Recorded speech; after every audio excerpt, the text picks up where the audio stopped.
Hello friends, good morning. आप सब कैसे हो? आई होप अच्छे होंगे और मैं भी अच्छी हूँ।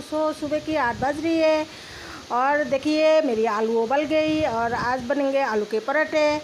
और देखिए प्याज और हरी मिर्ची रखी हूँ, आलू में डालेंगे और सारी मसाला वगैरह देखिए धनिया पाउडर, हल्दी पाउडर, मिर्ची पाउडर और अमचूर पाउडर सारी डाली है मसाला। और देखते देखते देखिए मेरी आलू की पराठा भी बन गई और इतने मज़ेदार आलू के पराठे बने थे, आप लोगों को क्या बताऊं। दही के साथ खाने में मज़ा आ गई। और मेरी नाश्ता तो हो गई। नाश्ता करते करते मेरे इधर देखिए बारिश शुरू हो गई और इतना सुबह सुबह इतना ज़ोर से बारिश हो रही है, एकदम झुम झुम झुम झुम करके बारिश हो रही है। और बारिश होने से हमारा गली हो जाते पानी पानी और जल्दी पानी जा नहीं पाते, इसलिए बारिश होने से हमें बहुत ही दिक्कत हो जाते।